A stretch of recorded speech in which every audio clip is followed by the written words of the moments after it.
அவர் நிலைத்திருக்கிறவராய் காணப்படுகிறார். ஆகவே கர்த்தருக்குள் நிலைத்திருங்கள் என்று அவர் சொல்கிறார். ஆண்டவராகிய இயேசு கிறிஸ்து கூட சொல்றாரு பாருங்க. யோவான் 15ஆம் அதிகாரத்துல 4ஆம் வசனத்தை பார்க்கிறோம்னால், யோவான் 15ஆம் அதிகாரம் 4ஆம் வசனத்திலே நாம் வாசிக்கும் போது, என்னில் நிலைத்திருங்கள், நானும் உங்களில் நிலைத்திருப்பேன். கொடியானது திராட்சை செடியில் நிலைத்திராவிட்டால்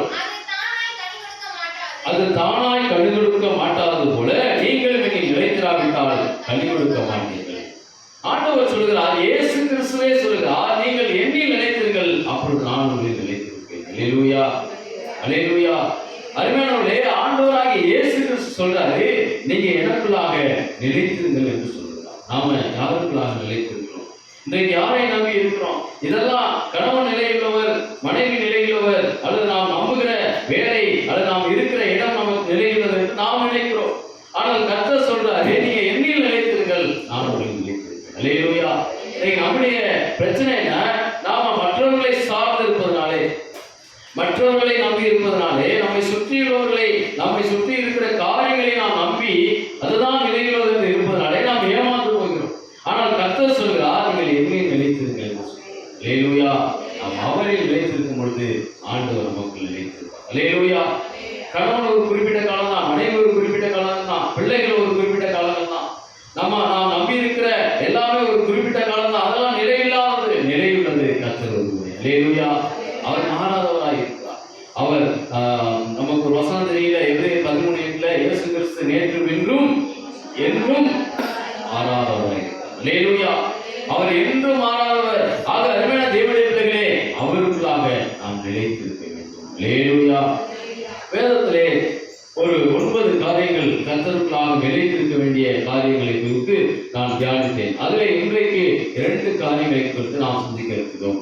நிலைத்திரு அல்லது நிலைத்திருத்தல் என்கிற தலைப்பிலே 2 முக்கியமான காரியங்களை நாம் கர்த்தருக்குள்ளாக நிலைத்திருக்க வேண்டிய காரியங்களை குறித்து நாம் சிந்திக்க இருக்கிறோம். முதலாவது எடுத்து வாசிப்போம்.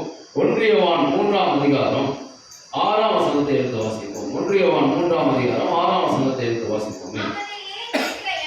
அவரில் நிலைத்திருக்கிற எவனும் பாவம் செய்கிறது இல்லை, பாவம் செய்கிற எவனும் அவரை காணவும் இல்லை, அவரை அறியவும் இல்லை. அல்லேலூயா. அருமையானவர்களே, அங்கே பார்க்கிறோம், அவரில் நிலைத்திருக்கிற எவனும் பாவம் செய்கிறதில்லை. அப்படியானால் பரிசுத்தம் உள்ளவனாய் வாழ்வான் என்ற அர்த்தம். அதிலேயே 3ஆம் வசனத்தை பார்த்தீங்கன்னா அங்கே வாசிக்கிறோம், அவர் மேல் இப்படிப்பட்ட நம்பிக்கை வைத்திருக்கிறவர் எவனும் அவர் சுத்தம் உள்ளவராய் இருக்கிறது போல தன்னையும் சுத்திகரித்துக் கொள்கிறார். ஆண்டவர் பரிசுத்தத்திலே நிலையுள்ளவராய் இருக்கிறது போல தன்னையும் பரிசுத்தத்திலே அவன் நிலையுள்ளவனாய் காத்துக் கொள்கிறான். அதுதான் அந்த 6ஆம் வசனத்தை வாசிக்கிறோம், அவரில் நிலைத்திருக்கிறேன் என்று சொல்லுகிறவன் பாவம் செய்கிறது இல்லை. அல்லேலூயா. அப்படியானால் பாவத்தில் அல்ல, பரிசுத்தத்தில் நிலைத்திருக்க வேண்டும். முதலாவது நாம் சிந்திக்க இருக்கிற காரியம், நாம் எதிலே நிலைத்திருக்க வேண்டும்? பரிசுத்த வாழ்க்கையில் நிலைத்திருக்க வேண்டும். அல்லேலூயா. எதுல நிலைத்திருக்கணும்? பரிசுத்த வாழ்வில் நிலைத்திருக்க வேண்டும். அல்லேலூயா. அருமையான தேவனுடைய பிள்ளைகளே, பரிசுத்தத்தில் நாம் நிலைத்திருக்கிறவர்களாய் காணப்பட வேண்டும். ரோமர் 6ஆம் அதிகாரம் 6ஆம் வசனத்தை நாம் வாசிக்கும் பொழுது, ரோமர் 6:6 வாசிக்கும் பொழுது, நாம் இனி பாவத்துக்கு ஊழியம் செய்யாதபடிக்கு பாவ சரீரம் ஒழிந்து போகும் பொருட்டாக நம்முடைய பழைய மனுஷன் அவரோடு கூட சிலுவையில் அறையப்பட்டது என்று அறிந்திருக்கிறோம். அருமையான தேவனுடைய பிள்ளைகளை, வேதம் சொல்கிறது